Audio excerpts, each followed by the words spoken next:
Started.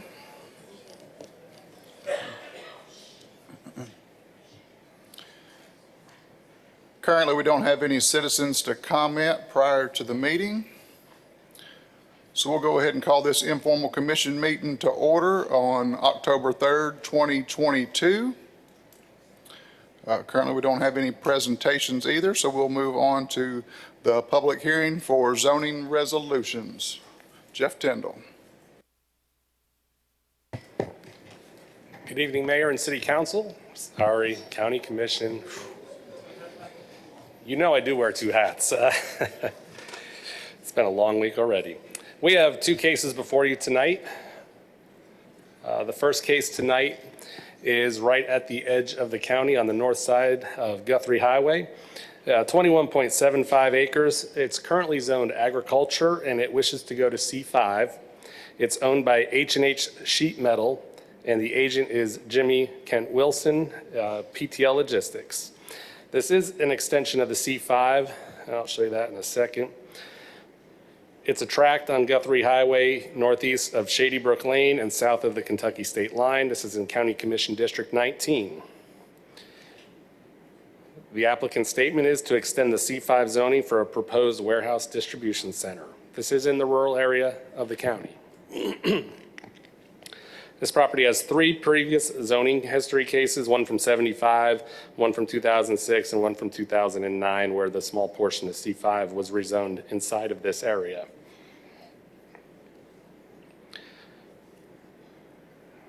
Here's Guthrie Highway near the site at the state line. Here is a portion of the site. Remember, it's 22 acres there, so it's fairly large, goes back quite a way to a stream. Nearby Shady Brook Lane. This is a better shot of the site currently being row cropped. This is one example of the nearby agricultural / commercial uses. This is a commercial piece of property, even though it's an ag service. Department comments and concerns. There's no gravity sewer in the area. This would be under gas and water, City of Clarksville gas and water for water and sewer. Possible water upgrades needed, not good pressure in the area. But not every use necessarily needs gas and water or water pressure. Staff does recommend approval on this. The proposed zoning request is consistent with the land use plan. The request is an extension of the existing C5 commercial arterial district. The South Guthrie area has been a hub of general commercial, industrial, and agricultural uses, as well as a low density residential area. This request does not appear to be out of character with that request and recent trends, and no adverse environmental issues were identified with this request. The Planning Commission also recommended approval. Do you want to hold the public hearings now or after both cases? After both. Okay. Any questions on CZ19, commissioners? Okay.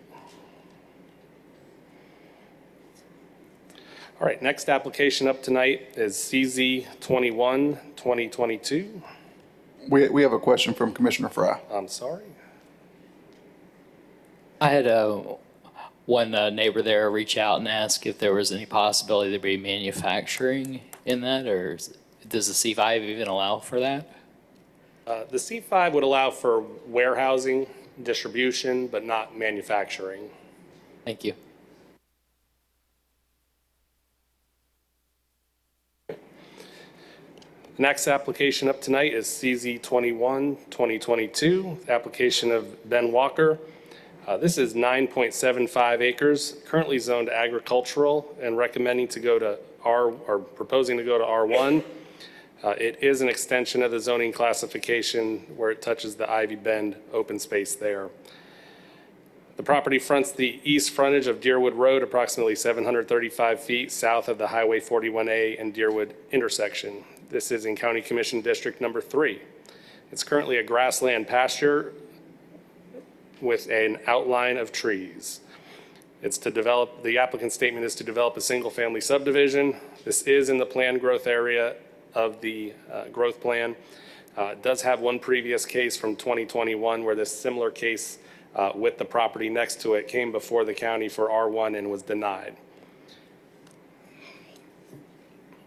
I wanted to share this map with you because a lot of you are new to the county commission and the growth plan. We had discussed the growth plan last month. This is an example of where the growth plan, this property is right on the border of two different growth areas. So in the top left portion of this map, you'll see the city limits. And then it goes into what we call the urban growth boundary. This is the area that in the county allows for a full cadre of zones, multifamily, and you can annex your property into the city if you touch the city limits. This is an area that you likely have water and sewer, or likely could have water and sewer in the next several years. Then we step down to what we call the planned growth area. That's the areas in blue. So as you go further east in Sango and south of 41A, this is an area that may not have sewer immediately or in the near future. It does allow for some moderate density with R1, but does not allow for multifamily, and you cannot annex into the city limits.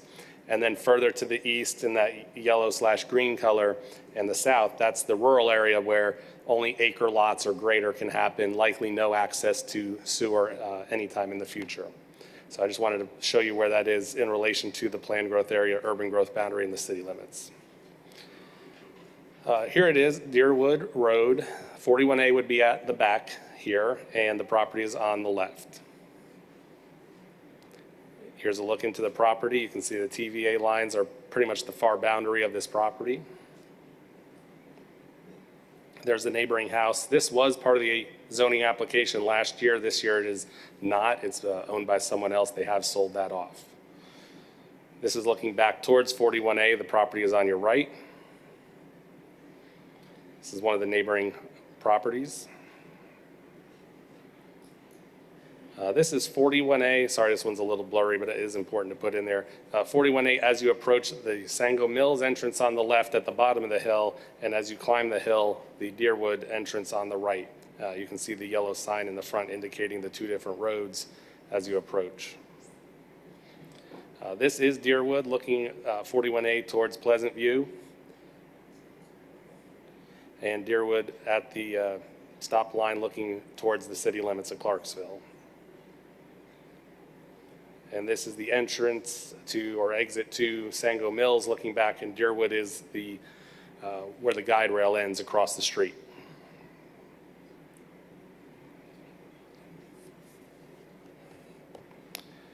Department comments, we received no comments or concerns from all departments. You see the school comments listed about their capacities at East Montgomery, Richview, and Clarksville High. Historical estimates would put this at 19 units. It really depends how the developer wants to develop it, but historically, I'll just mention for the commissioners, we keep a 5 and a 10-year rolling average of all zoning cases that eventually come for subdivisions, and we average it out. An R1 case in the county typically comes in at about 1.9 units per acre. So we just take that math, 9.75 acres, 1.9, you get 19 units possible, a little more or a little less depending on the developer and the site constraints. Planning staff does recommend approval. The proposed request is consistent with the adopted land use plan. The proposed request lies within the planned growth area of the adopted 2040 growth plan, and the proposed R1 single family district is not out of character with the development pattern of the Sango area.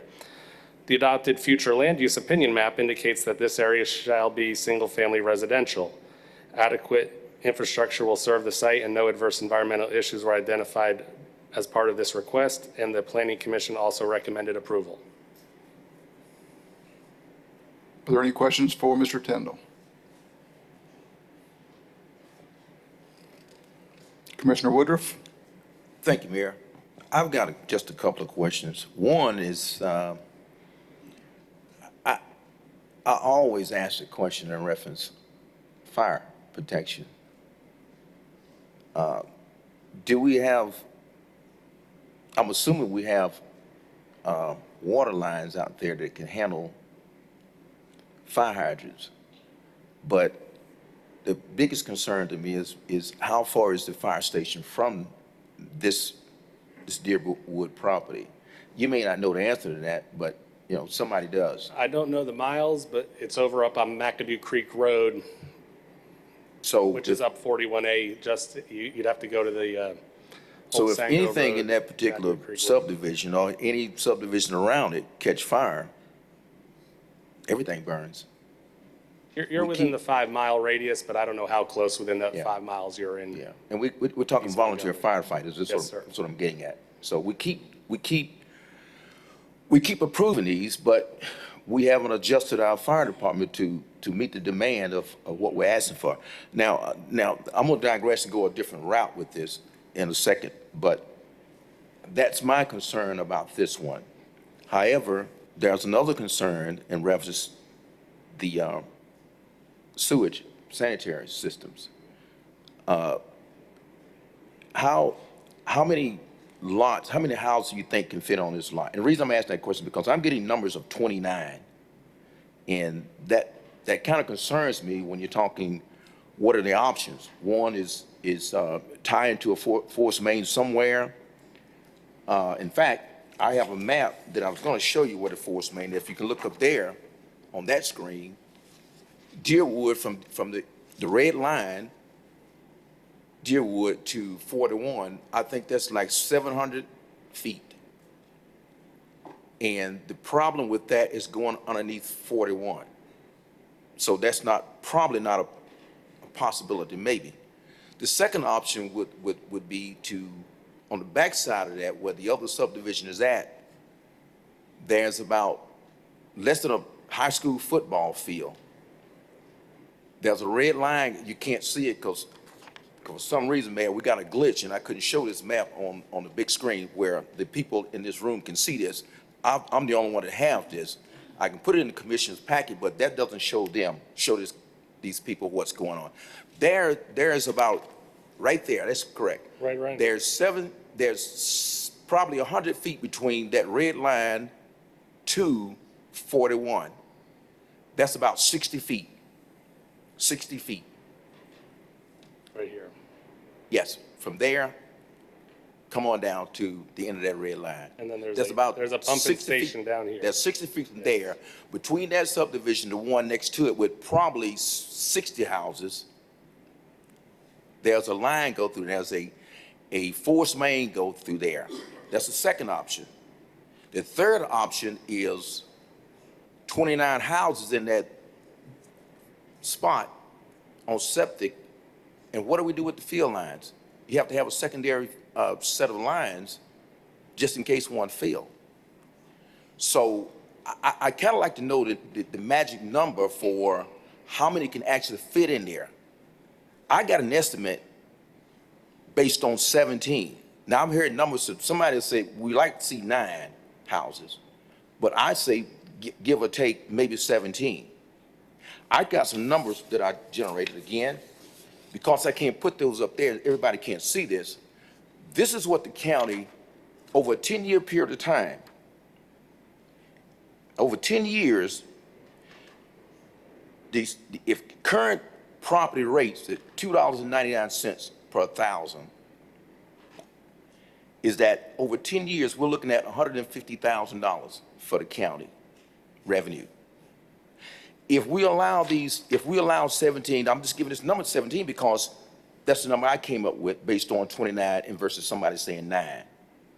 If we allow that to happen at property values between $200,000, $300,000, and $400,000, I'm going to the high end, $400,000.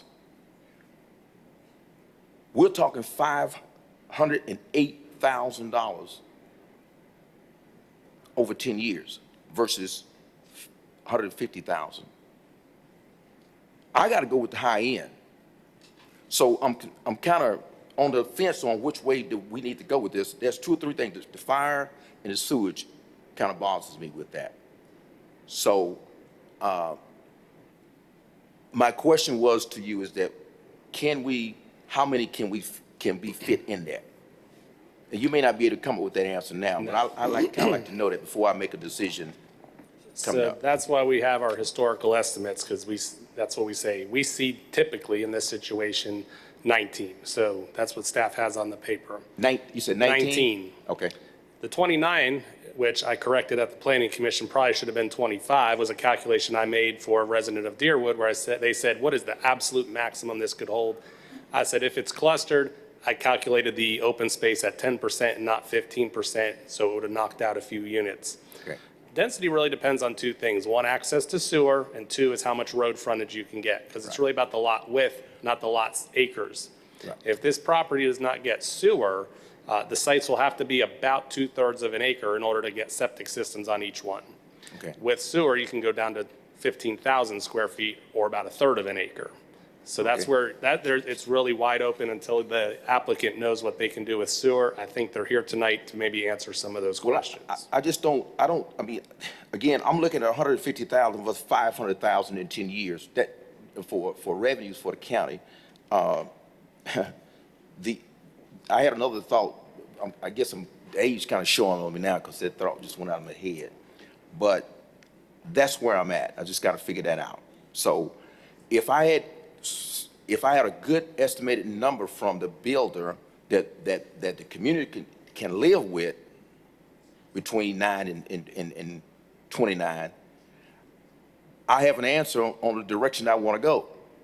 But right now, I just don't have that based on those things. And I can't believe, have we had a perk test?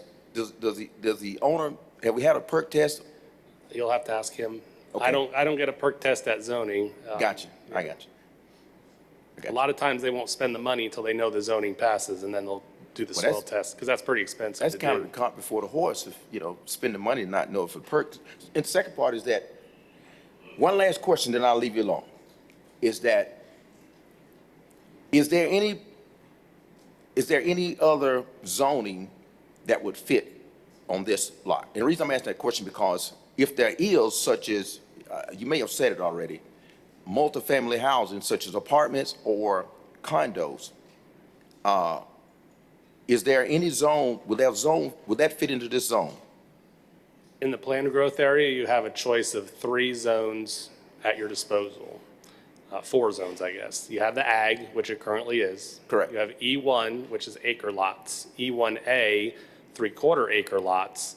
And then R1, which depending on the septic versus sewer, could be as small as 15,000 square feet or about 1/3 of an acre. So there's no chance of an apartment complex or condos going No, onto sir. that property? Not in the planned growth Okay. area. This is basically, if you think about it, this is the smallest lot available in the planned growth area.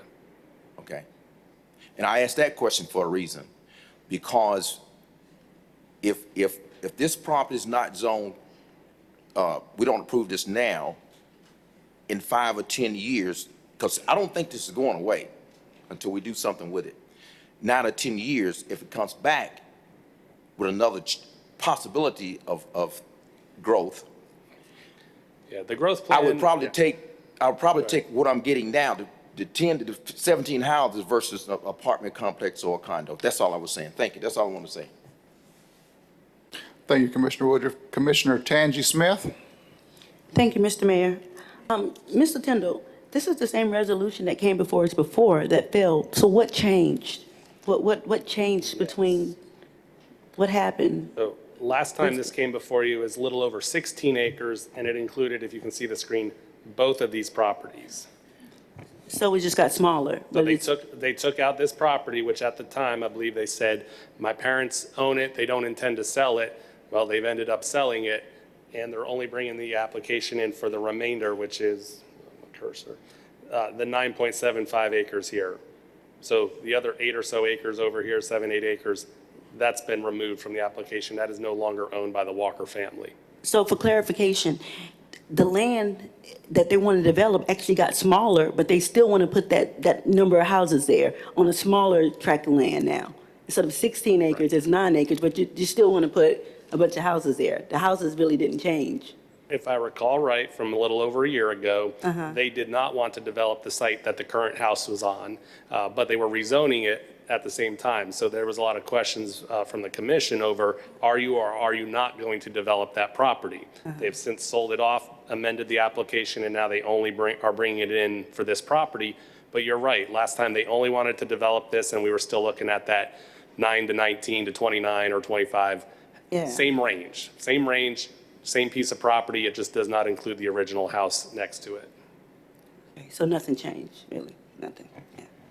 Just Yeah, clarifying. the acres are smaller, Okay. that's all. Commissioner Joe Smith?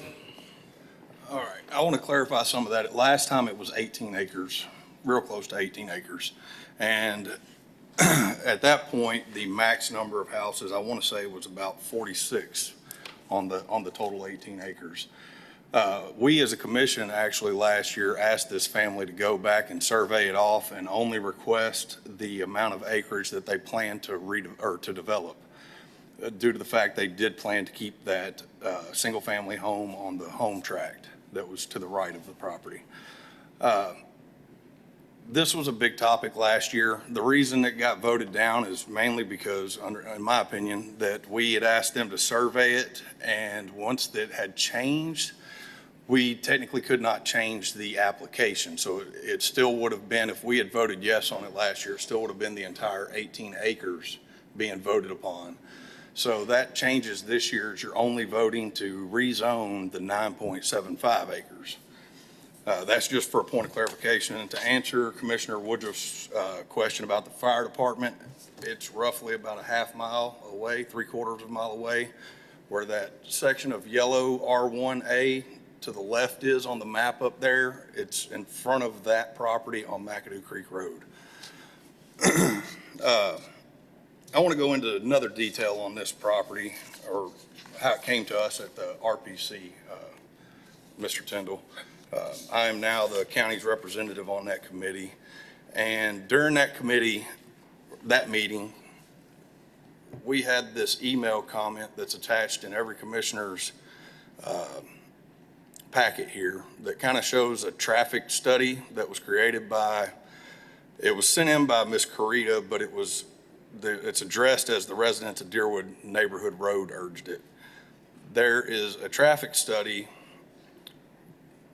I don't even know if I should call it that. There is some data that was made by the residents. And then below that, there's another one with some red highlighted boxes. The proposed data that the residents had brought to the RPC was not factual or not correct, let's put it that way. And our RPC director, Jeff, and he had sent it to our highway supervisor, if it's too many Jeffs, Jeff Bryant, for clarification on whether or not this data was correct. And if you go a little bit further down, you're going to see all those highlighted boxes in red. And the highway supervisor disagreed with the majority of the material that was provided. Again, like I said, it's just incorrect data, so I didn't want you to use the first part and think that it was the second part. Because if you read it all, it did say down at the bottom of theirs that it was an objective analysis and scientific data. But in order to do those type of measurements and calculate those formulas, you actually have to have a survey done. That's why it's required to hire and pay an engineer to get that kind of data, because those are the gentlemen and ladies who have gone to school to do those things. So I would ask you to look at the red highlighted part as the facts versus what's above it. And that's all I have at this moment. Thank you, Commissioner Smith. Commissioner Leverett. Thank you, Mayor. I have a question for Mr. Tyndall. I'm looking at the map, and adjacent to this road on Deerwood and 41A, it looks like there's another cluster of houses that are also R1. Do you know the acreage of that adjoining land over there by any chance? That is the Ivy Bend subdivision. I don't know it off the top of my head. We can definitely get you that acreage. It does include a large amount of open space around it. And so you wouldn't know how many homes approximately sit over there? Not standing here, but I could get that to you tomorrow. Okay. Have there been any concerns from those residents adjacent to that about this proposed zoning by any chance? Of the letters that are in your packet, I don't believe any are from Ivy Bend. Okay. The other question that I have concerning this property here on Deerwood is the current owner of the adjacent property, are they, how are they, did you hear any comments from them considering that part of that land was sold? Was there any comments or concerns about them No one- potentially yeah. getting additional neighbors? No one appeared at the planning commission saying they lived in that house. And Okay. I don't think I've read a letter that identifies them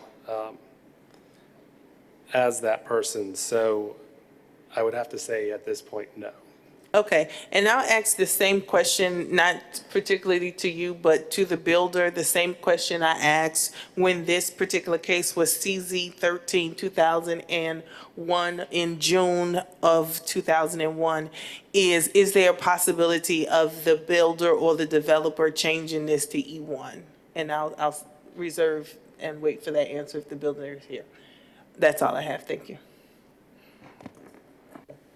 Thank you, Commissioner Leverett. Commissioner Padro. Yes, members of the commission, I looked over these notes. I went out there, and I think when you're designing something, you have to see it from the user's perspective. It's always been that way with all the technology that's come out with wonderful gadgets. My skin crawled. I got on that intersection, and I'm putting myself in the bus driver's shoes. How is that bus driver going to get across there with that heavy traffic? There are no lights out there, okay? I also feel that it's going to detrimentally affect the quality of life. Clarksville is growing by leaps and bounds, and that's wonderful. It improves our tax basis. That's great. But I think we've reached a point where quality of life has gone out the window. And I cringe just to think excuse my French, that can be created with this development. Let's keep our language appropriate here, please. Okay, well, the nightmare, okay, sorry, Mr. Mayor. The nightmare that's gonna be created, yeah. We're gonna create more tax revenue, but we gotta look at the quality of life. That's critical, very critical. I have nothing else to say. Commissioner Knight. Well, I appreciate you, Jeff, for coming up here and providing such detailed explanations to this body. I'm looking at this packet provided by the residents, and it says there's no direct exit or entrance from the property to any roadway other than Deerwood Road. And this might be a question more posed to the highway department, but what is the feasibility of probably having a road placed in closer to that other subdivision going out to Highway 41A? Is that even feasible? I know there's the TVA lines over there, but. The terrain, and again, I'll go back to the pictures. There's well, I got a better one. This is the terrain as you climb to that property. The entrance to Sango Mills is near the bottom of that. Here's Sango Mills entrance there. There's a gully across the street here. There's really not a terrain that would be able to line up those two roads. And you're dealing with some other property that's much higher off the road, and you'd have to get through that property. So can anything happen? Yes. Is it feasible for this amount of homes? No. Okay, I appreciate it.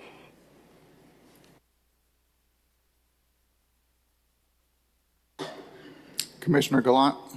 Yeah, thank you, Mayor. Mr. Tyndall, I just do have one thing to add to the rest of the commissioners' comments this evening, and that is the school systems. The schools that we have down there in the area right now are East Montgomery, Richview Middle, and Clarksville High School.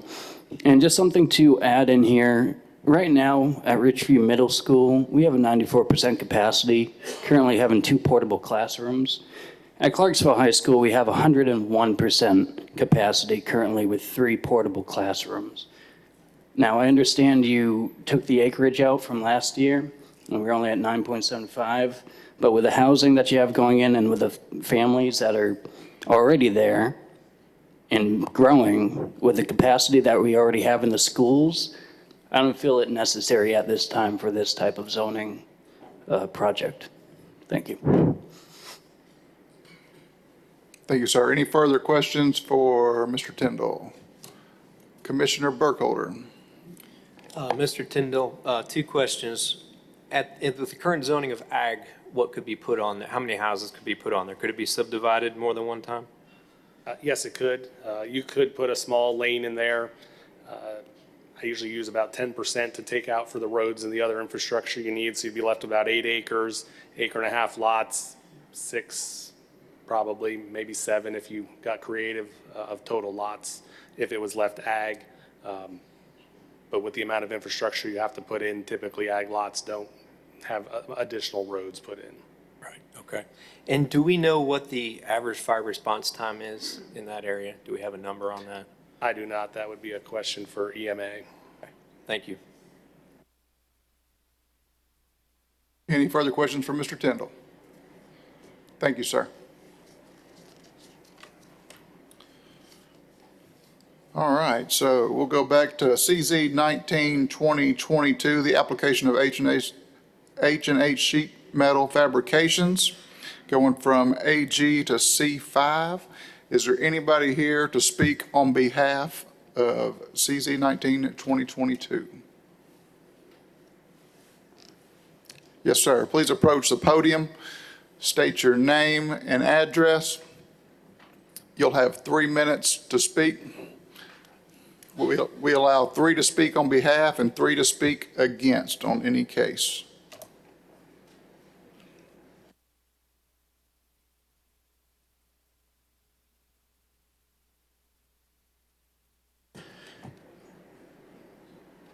Good evening, Mayor. Good evening, Commissioners. My name is Randy Wetzel. I currently live at 341 Shady Brook Lane.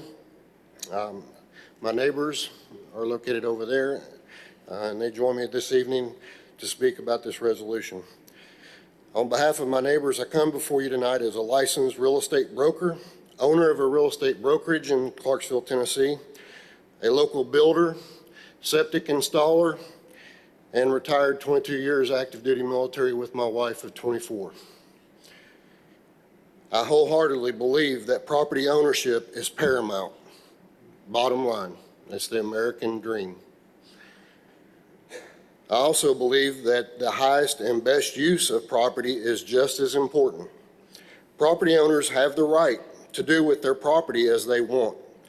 But when a property owner wants to make a change to what they can do with their property, I believe that proper research should be conducted. In this case, we should take a knee. If you take a rock and label that rock your decision, and you throw your decision into a pond, the first thing that happens is called a ripple. That's the aftermath of your decision. The second thing happens is another ripple, another, and another. Eventually, these ripples will hit land, and that's where it's going to matter.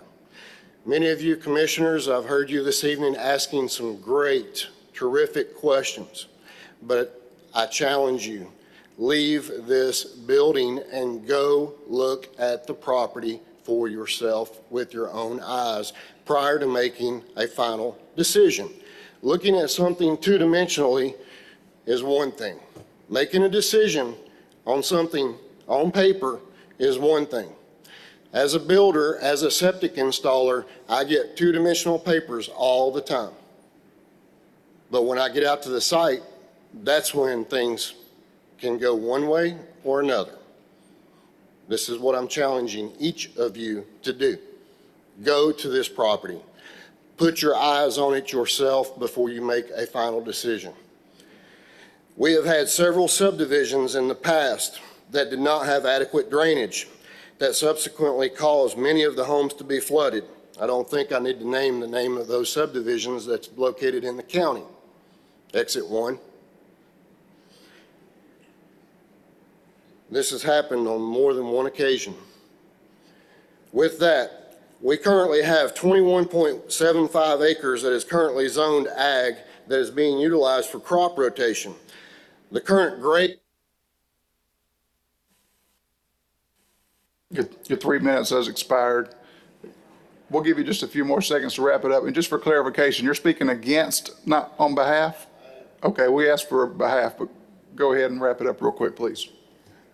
We have 21 acres plus that's being currently used for crop rotation. The grade of this parcel slopes towards Browns Creek. The creek is 20 to 30 feet wide, 10 to 15 feet in depth. This past February alone, the creek overran its banks.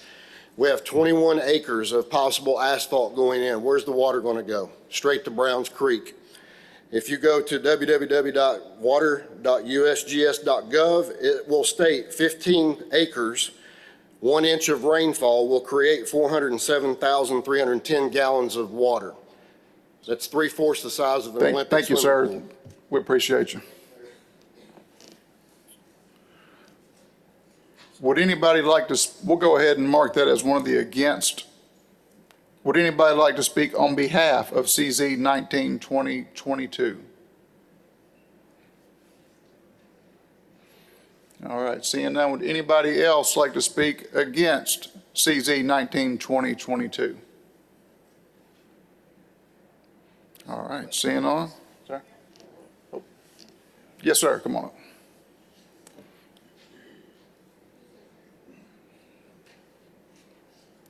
When you get to the podium, please state your name and address, please, sir, and you'll have 3 minutes.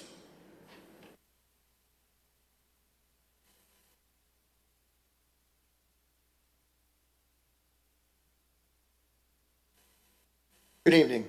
My name is Lenny Lococo. I live at 330 Shady Brook Lane in Clarksville, Tennessee. I shouldn't have a whole lot to say, but I'm just going to reiterate a little bit of what my neighbor said. I may have more questions than answers, but I just want to reiterate that I think the term was used, low density, low residential density.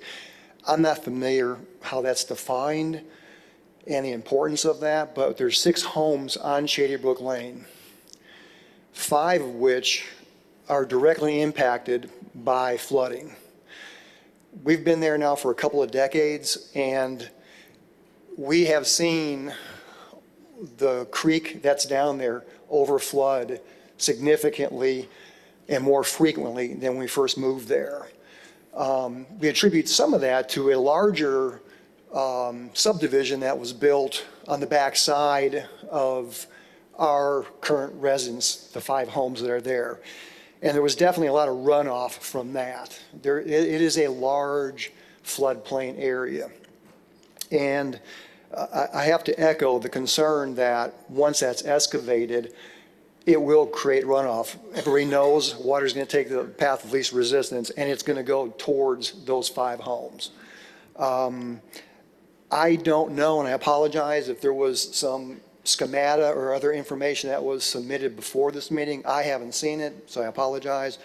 But I would like to know what the infrastructure is that's going to be implemented to accommodate any of the transfer of water that's going to come from the proposed excavation for that property.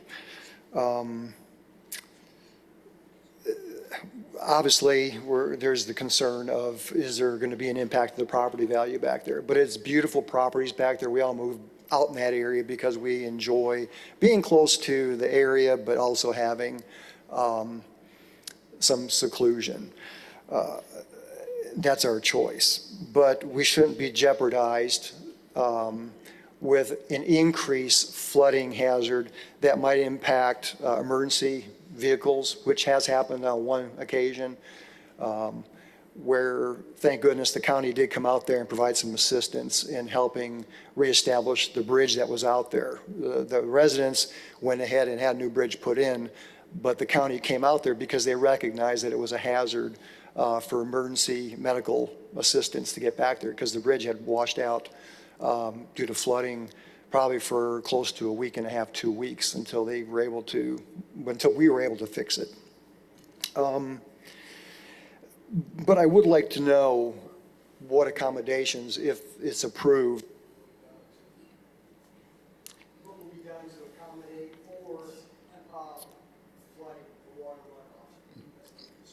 Thank you, sir. Appreciate your time.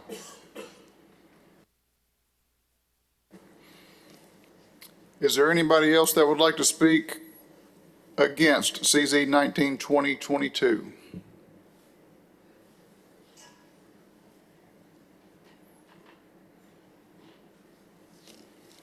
Yes, ma'am. Same as the others, please approach the podium, state your name and address, and you'll have 3 minutes.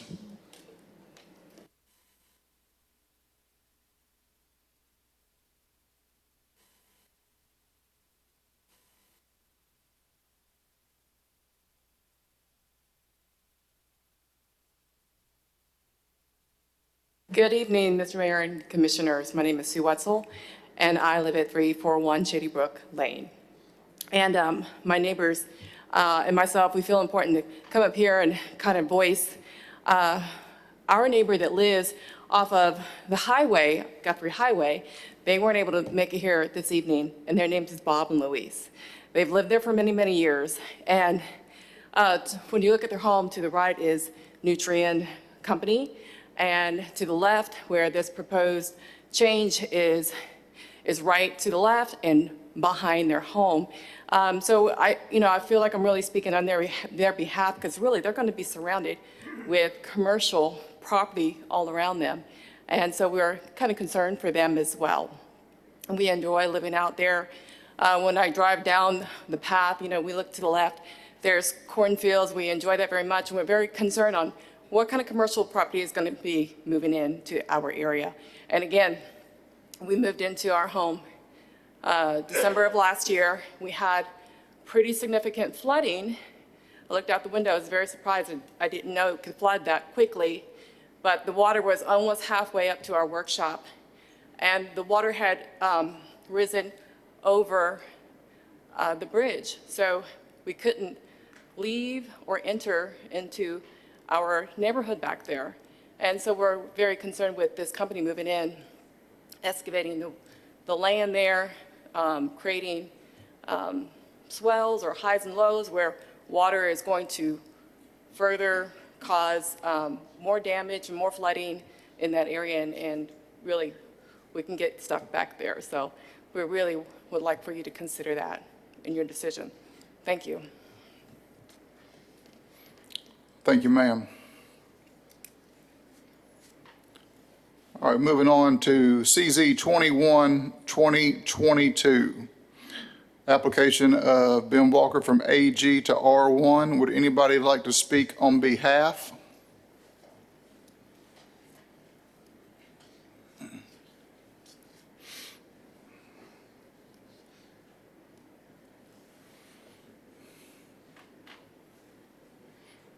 Please state your name and your address, please. You'll have 3 minutes.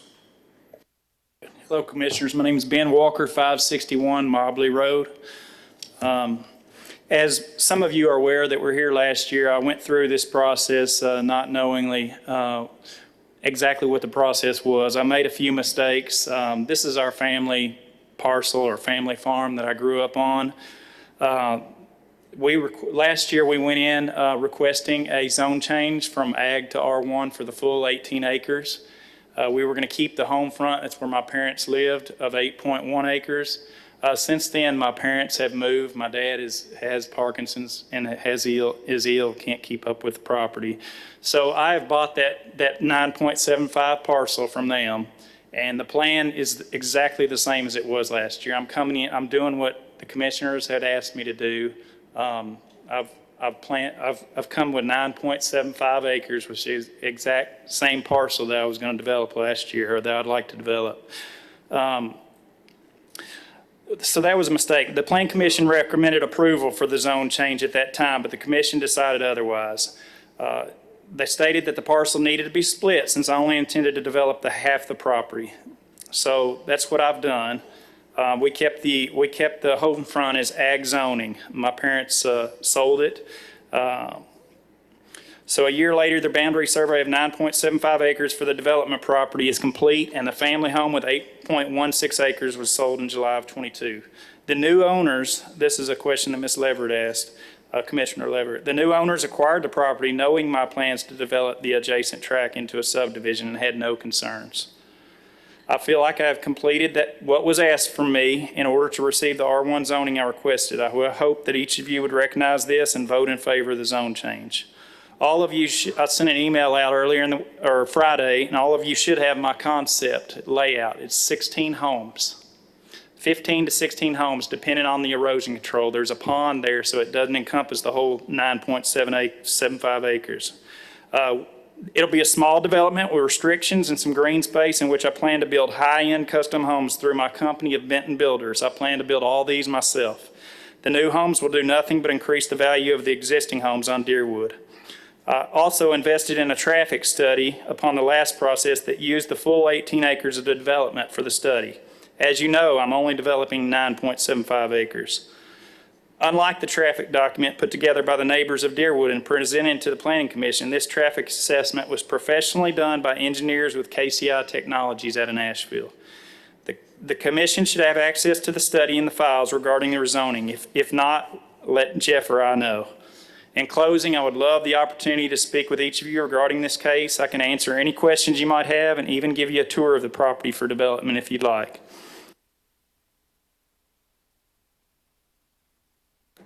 Thank you, Mr. Walker.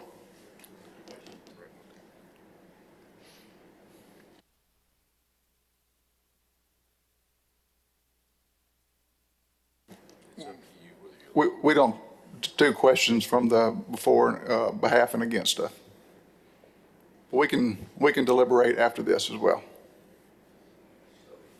Would anybody else like to speak on behalf?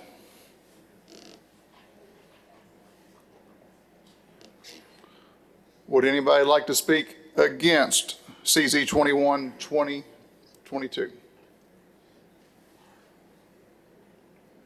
Thank you, Mayor, Commissioners. I want to thank you for your service. This is a hard job, and I know that you're hearing a million different numbers. I do want to answer Commissioner Leverett's question regarding the folks who did buy the home. They are opposed. They have signed the petition. They are opposed. I want to be sure that that's very clear. When we saw the maps, we were the blue. We were the one that doesn't have all of the sewage and all the water. I really want to make just 2 points to you, and that is, number one, R1 is the most intense kind of zoning that can be put in our urban growth area. I did go to Mr. Tyndall, who I consider to be a fine fellow with a real good head for figures.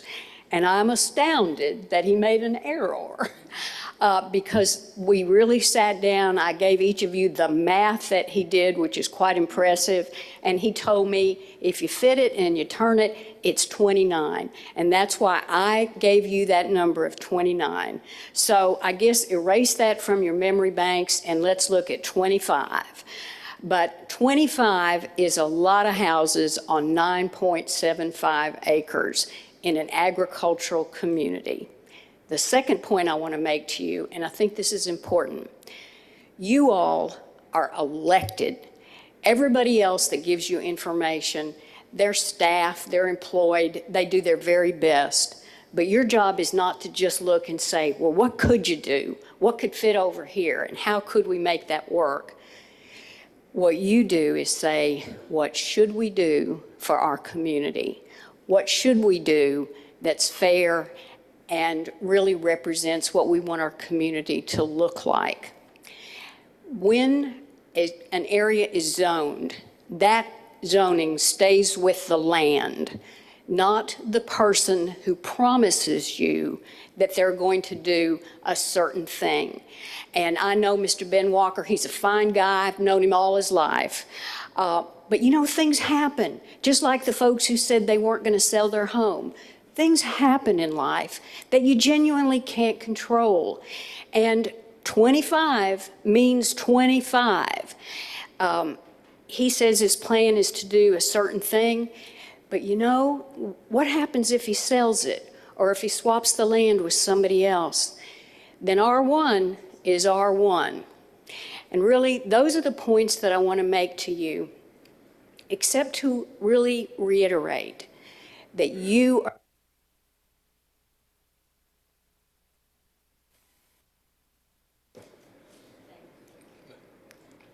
Thank you, ma'am. Would anybody else like to speak against CZ 21, 2022? Please state your name and address. You have 3 minutes, sir. Thank you. I'm Scott McCullough. I live at 279 Deerwood Road. Been there for over 21 years. And thank you guys for giving me and our neighbors a chance to express to you our concerns about this rezoning. A huge concern that we have about this is safety. If any of you have ever been out to Deerwood Road, as was already expressed, you've seen for yourself the serious danger that exists exiting Deerwood Road and turning onto 41A. The truth is, you just can't see what's coming up the hill from the left side there. There is a huge blind spot in the bottom of that valley that these pictures don't demonstrate at all.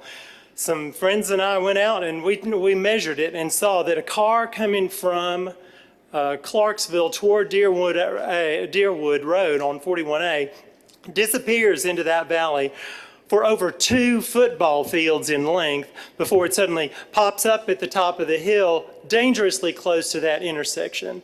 Every time we pull out of that intersection on the 41A, due to that vanishing and disappearing act and reappearing act, we feel like we take our lives into our own hands. Making that problem worse is the fact that 41A is cut deep into a hillside on that same left side of the intersection. It cuts deep into that hill, and that cut bank forms an obstruction to your vision as you're trying to pull out there. It keeps you from seeing down the hill, and it keeps cars on 41A from being able to see vehicles pulling out from Deerwood Road as well. And that's before adding in all these extra cars you're talking about possibly in this development. And this isn't just a theoretical problem.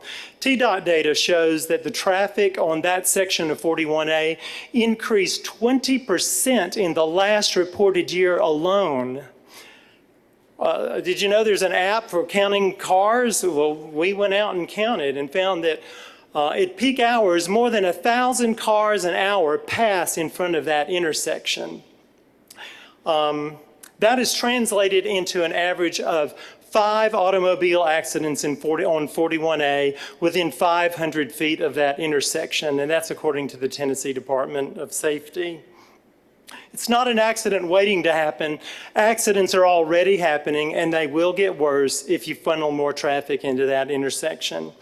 As for Deerwood itself, it's already been said, it's the only entrance in and out of that intersection, but it's a dead-end, shoulderless, hilly, narrow country road, completely lined with either high cut banks or deep ditches on either side or on both sides for part of it. We measured it and found out it's only 21 feet wide.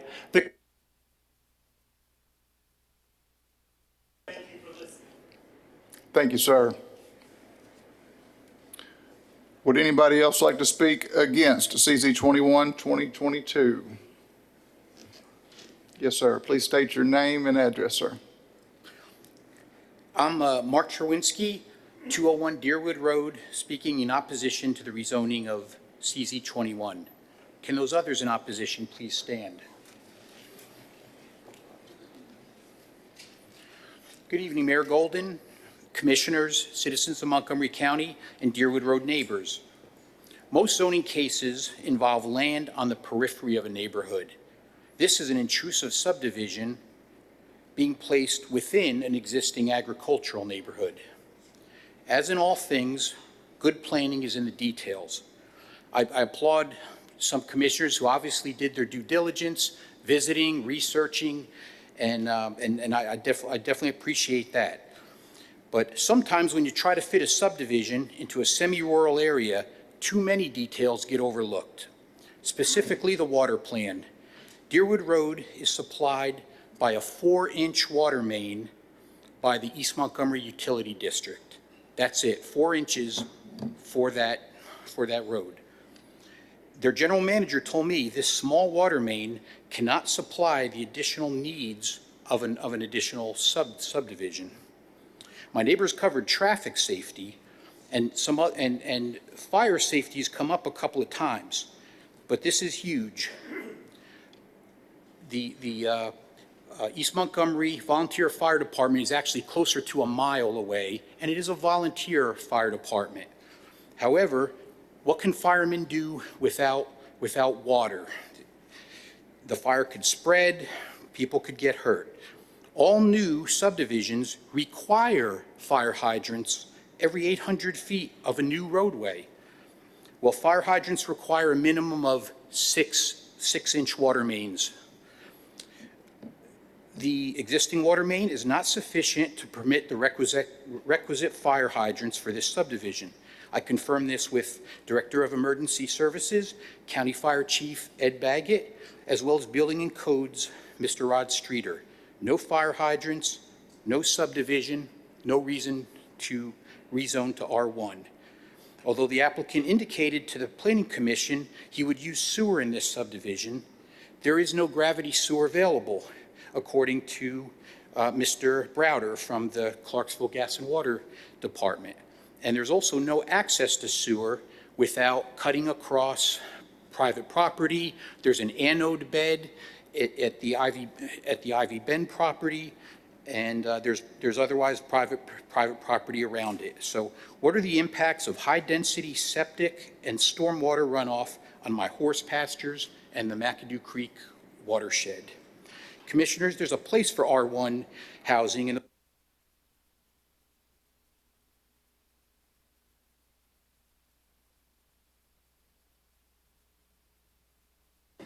Thank you, Dr. Twinsky.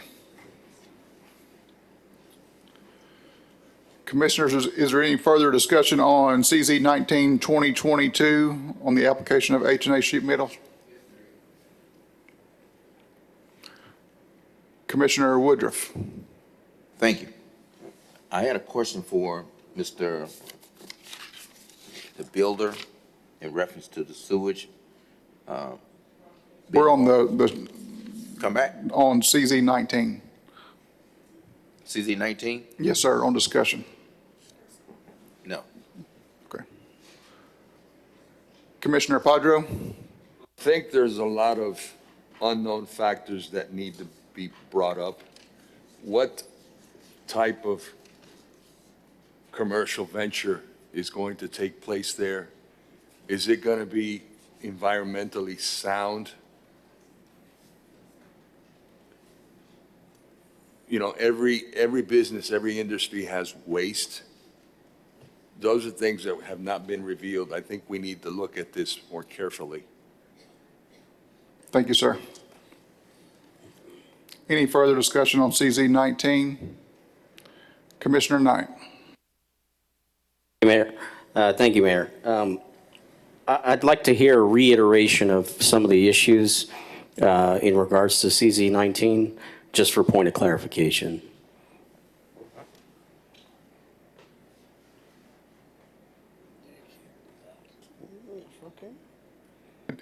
It sounds like some of their concerns were around stormwater and things like that, but. That's what I mean. What specifically in regards to the stormwater? It doesn't seem like, I don't even remember specifically, so I'd like, as a point of clarification to the rest of the commission, if we can get a full clarification of what was going on and what some of those issues were. We've already had all of the people come up that are going to speak against and behalf on it, so, yeah. Any other discussion on CZ 19? Any discussion on CZ 21, 2022? Commissioner Woodruff. Yes, thank you, Mayor. As I said earlier, the questions in reference to sewage, how many, to Mr. Walker, how many houses you said 16? I said 17. Is that I don't know if that's a number that the community can live with, because again, I'm getting between 9 and 29, and I know 29 is excessive, but somewhere there's got to be a give point, because as I said earlier, I don't see this going away today, tomorrow, next week, next year. It's going to come back. So we got to figure out something that the community can live with. And I don't think 9 is a really good number, but 29 is definitely too high. So as I said earlier, I gave the numbers that for revenues for the county is $508,000 versus $150,000 over 10 years. So if the community can tell me, not now, but send it to me in an email or something, let me know what you can live with, then I have a decision, I can make a decision next week. The second part is that have you did a perk test to the builder? I'm sure he can get with you. Well, he needs to tell us. Email and all that as well. Yeah, but he needs to tell the commission if he did a perk test. If not, then why are we here? That's part of this. That should be part of this. It should be part of this. If it won't perk, then he has no choice but to not bill. Mr. Walker, have you done a perk test? He don't intend to? There you go. That's my answer. Thank you. Commissioner Padro. Yes. I was just wondering, has there any consideration be given to building an alternative route out of that area? Because by the looks of it, it doesn't look safe. I mean, it's very unsafe. You've got a fire there in that subdivision. Good luck everybody getting out through one road. I hate to be the devil's advocate, but I live at Patrick Place and I've got 2 routes to leave my home. Something that the developer needs to give some consideration. Thank you, sir. Commissioner Knight. Thank you for allowing me to speak one more time, Mayor. I may have rephrased my statement from previously.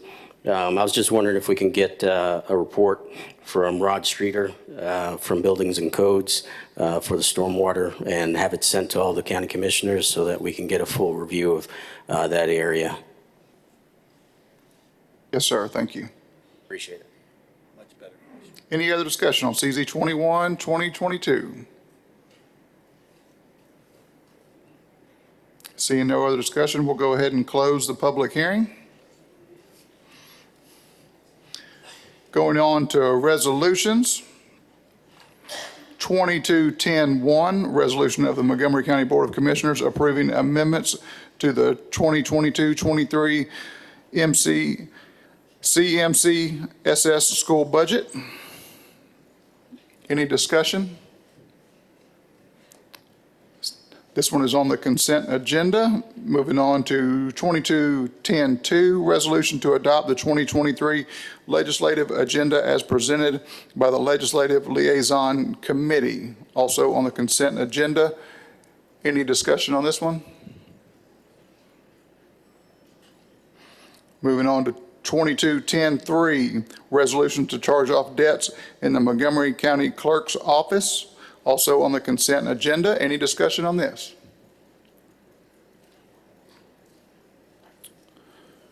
(2210-4), resolution to accept Wadeborne Nature Center Foundation grant in the amount of $50,000 to build a native aquarium in the Wadeborne Nature Center in Rotary Park. Also on the consent agenda. Any discussion? Seeing none, moving on to 2210-5, resolution to authorize execution of an interlocal agreement between Montgomery County and the Montgomery County Highway Department for the performance of road work. Also on the consent agenda. Any discussion? Seeing none, moving on to 2210-6, resolution to approve proposal for acceptance with the Tennessee Department of Transportation of State Project number 63374-2216-14. Also on the consent agenda. Any discussion on this one?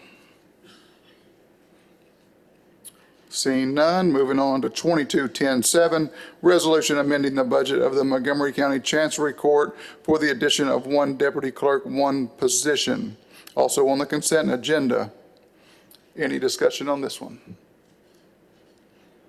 Seeing none, moving on to 22-10-8, resolution amending the budget of the Montgomery County Highway Department for the addition of 2 new team leader positions. Also on the consent agenda. Any discussion on this one? Just a reminder, items in this portion of the agenda are considered to be routine and non-controversial by the County Commission and may be approved by one motion. However, a member of the County Commission may request that an item be removed for separate consideration. Moving on to 22-10-9, resolution of the County Commission of Montgomery County, Tennessee, approving the economic impact plan for the Turnbridge River District Development Area. Any discussion on this?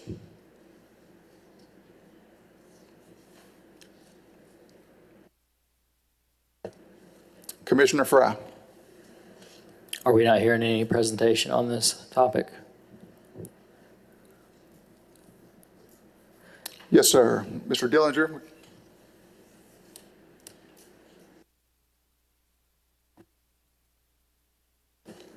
Thank you, Mayor. Thank you, County Commissioners. This economic impact plan is the second of 4 redevelopment districts we're seeking for the downtown area. The first was the Vulcan Frosty Morin District, which is off of College Street and Craft Street. This particular redevelopment district is trying to encourage development in our downtown core in areas that are not being developed to their highest and best use at this time. The Turnbridge District is 48 acres. It's 44 different parcels. It goes from McClure Street to the Turnbridge overpass of the R.J. Corman rail line on the Riverside Drive. It also is bounded on the east side by Spring Street. A couple parcels are on both sides of Spring Street to support this district. We are creating an economic redevelopment district to incentivize development in our downtown area that should have already naturally occurred.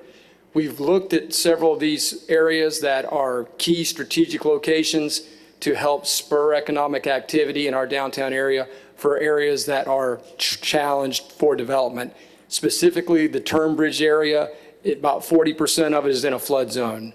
So to help overcome some of the flood zone, we need to help incentivize some redevelopment and help developers work, and that tool is tax incremental finance.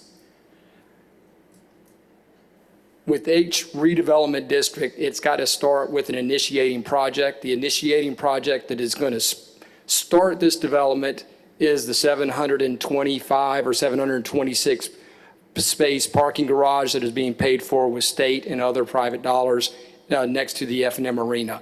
That will kick off the redevelopment and economic activity in the downtown area. When we look at this area, we anticipate more than $200 million in development, which with that $200 million of development in this area, we are asking for a capacity of $25 million of incentive dollars to go back to developers. For tax incremental finance, part of the dollars that can go back to the developer after they execute their development project, they can be rebated, in this case, 67% of their taxes over up to a 20-year period so that they can recoup up to 15% of their development costs.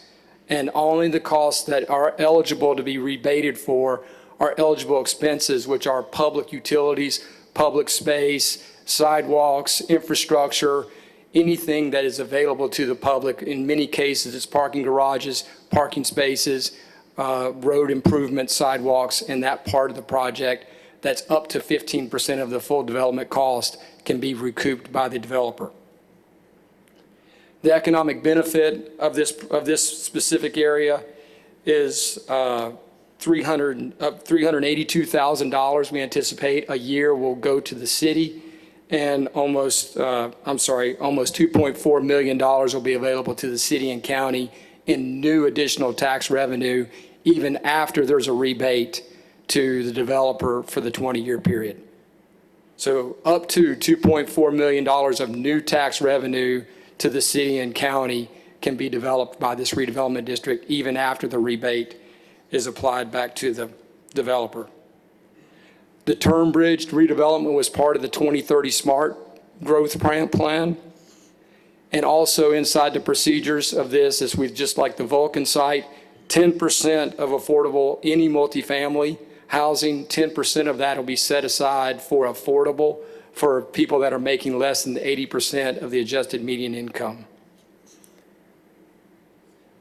One thing I want to highlight about TIF districts is this is not a rezoning request.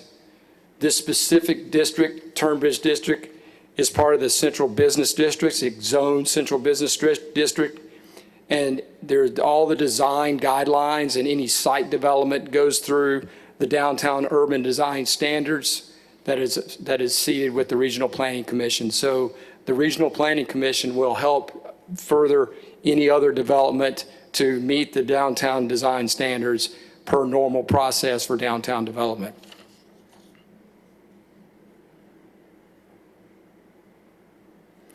And I've hit all my talking points.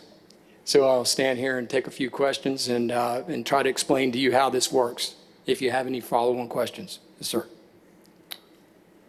Commissioner Shelton? I just had one question about this particular area. I know that there is a certain amount of property that's in front of the Riverview Inn that is part of this zone. Are we seeing any movement on any other areas throughout that area? So there's part of the Riverview Inn is looking for some options for retail is likely, but also what is known as the warehouse that's right by McClure Street. That project is under design right now and that is expected to be multifamily. So that is another project that we know that's getting close to development. Well, thank you very much. I'm looking forward to meeting with you soon. Yes, sir. Commissioner Fry? What would happen to these parcels that would be developed if in the future Riverside Drive was widened? Would it encroach on these quite a bit? If that would, like any widening of any project, state supported, I believe that's a state road, there would be the normal process of right-of-way. So that those units or those parcels would be impacted by square foot on what the normal assessed property value is. Is there anything within the TIF to try and get some of that right away as part of that condition? So part of, if the Regional Planning Commission, the Planning Commission were to dictate that more right-of-way would need be necessary, intersections would have to be widened, more turn lanes or something like that. If that became a requirement for the developer, that would be an eligible expense for the developer, if that answers your question. So if they needed to add a road, if they needed to add a stoplight, and that cost was given to the developer to take on that cost, the TIF would be available to help offset that cost and provide a public good to the community.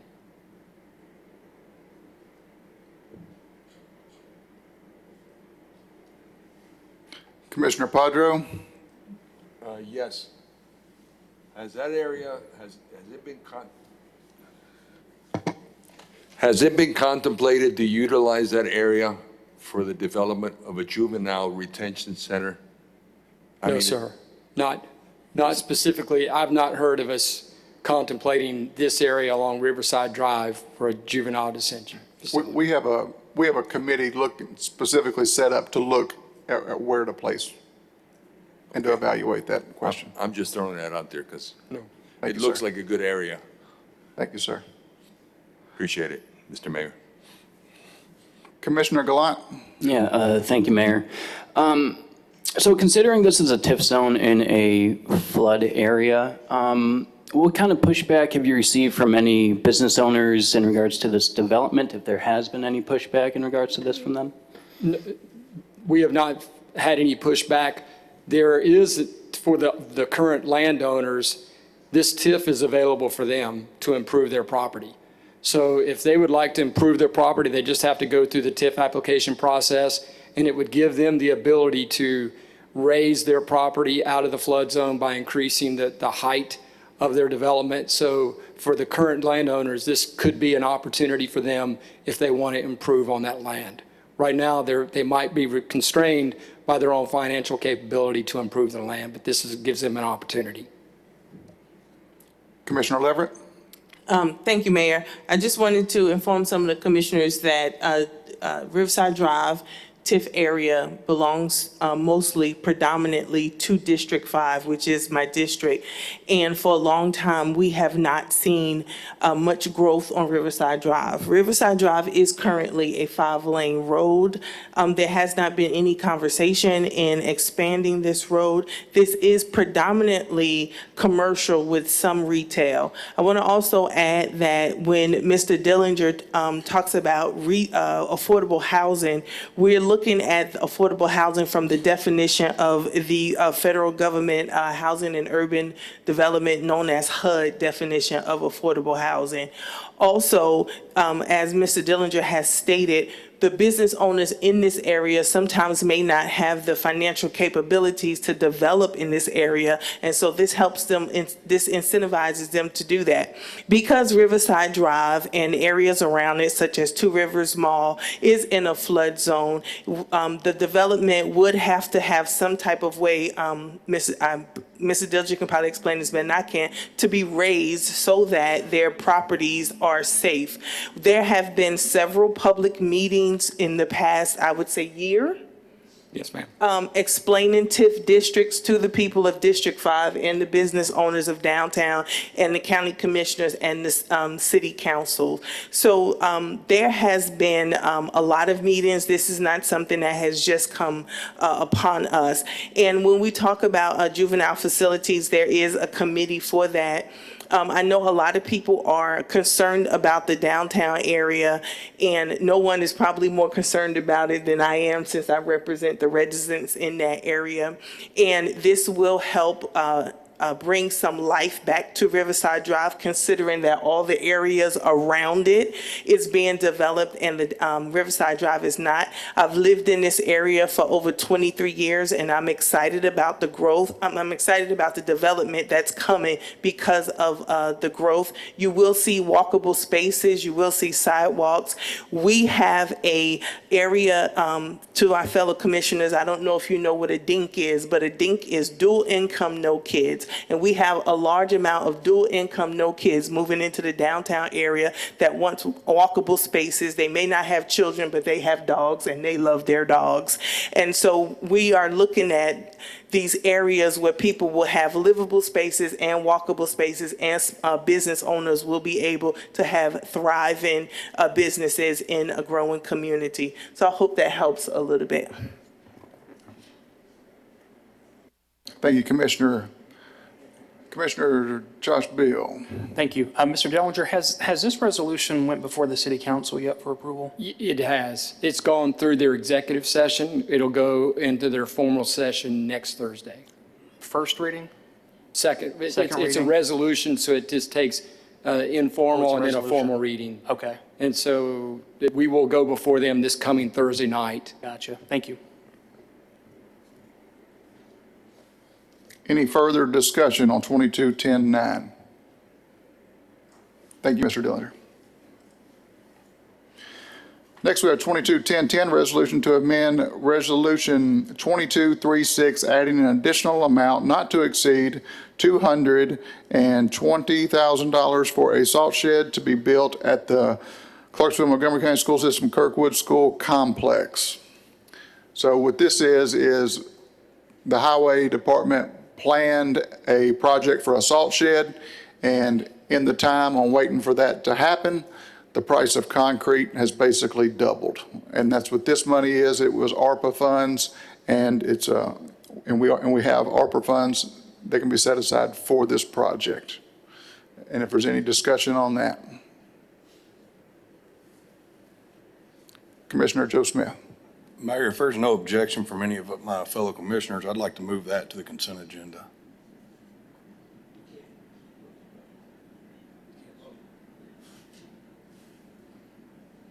Well, we've moved stuff before as long as nobody says they're. Yeah, if nobody's against it, I'll sit it on there.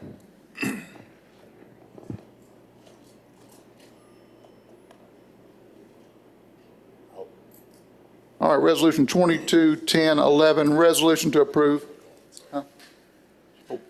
I'm sorry. Commissioner Gallant, go ahead. Yeah, sorry about that, Mayor. Just a quick question in regards to this amount of money for a salt shed. How many salt trucks do we currently have for Montgomery County that we would have to serve for this salt shed?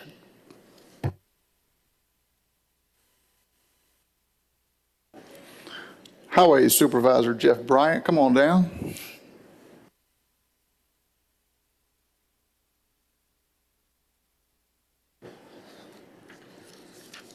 Depends on what time of day it is and how our vehicles are running, because we have old equipment, old dump trucks. So best case scenario, we got 20, 21 dump trucks, but that's spread out over the county.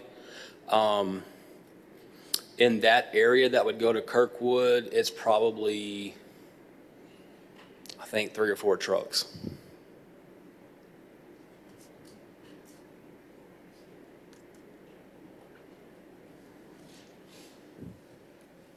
Thank you, Mr. Bryant. Any further discussion on 22-1010? Seeing none, we'll move on to 22-1011, resolution to approve settlement of litigation. This item was discussed in attorney-client session, and should a resolution result, it will be brought to the commission. Any discussion? All right, moving on to reports for approval. These will all be on the consent agenda. Commission minutes dated September 12th, 2022. County clerk's report and notary list. Nominating committee nominations. Commissioner Harper, do you have a report for us, sir? I do, Mayor. Thank you. The nominating committee met tonight. We have one nomination. It's for the Delinquent Tax Sales and Release Committee. Commissioner Billy Fry is nominated to replace Commissioner Lisa Pritchard for a 2-year term to expire October 2024, and that's in the form of a motion.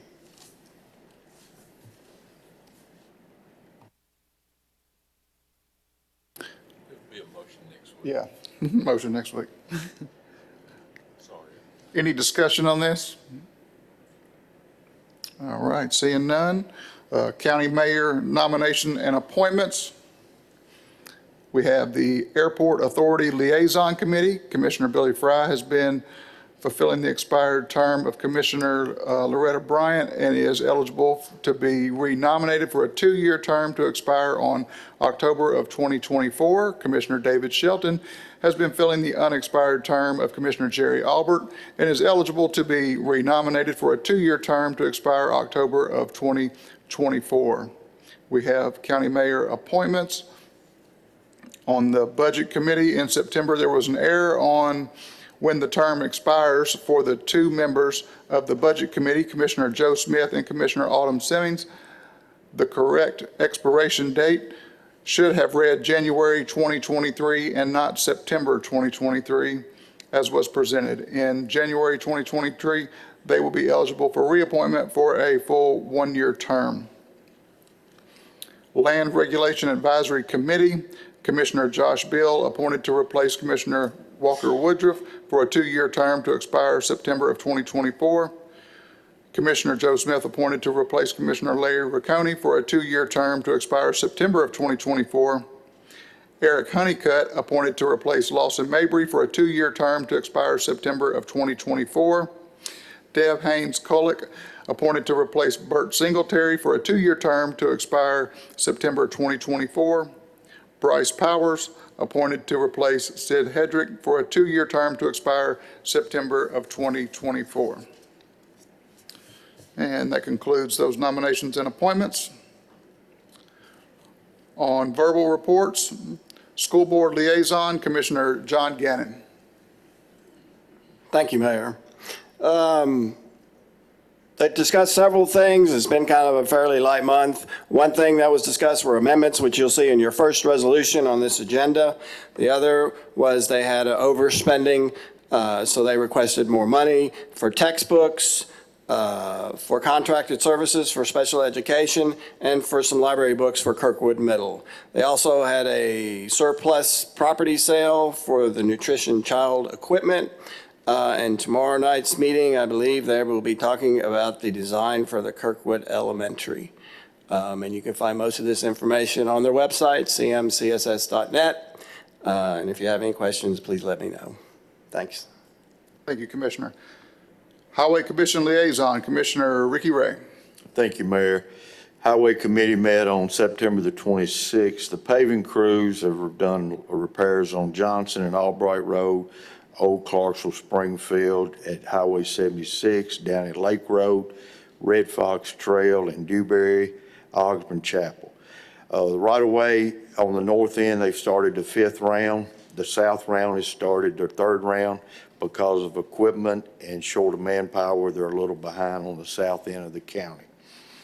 They've replaced 200 feet of pipe in a few of the county roads out in the county.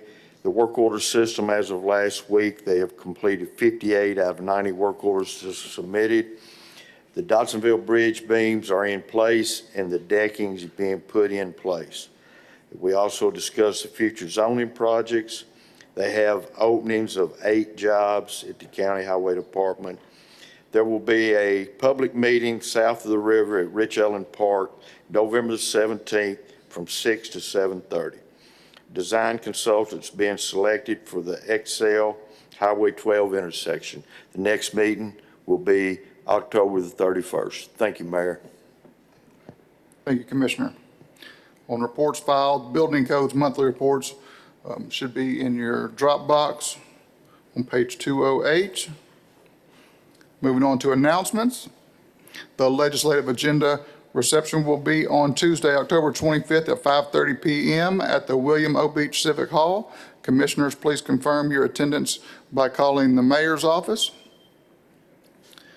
The Montgomery County Veteran Services will be hosting an annual Veterans Day Parade on November 5th, 2022. Opening ceremony will be at 9 a.m.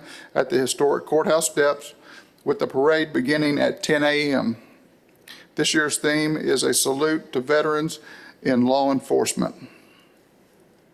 And that's all we have.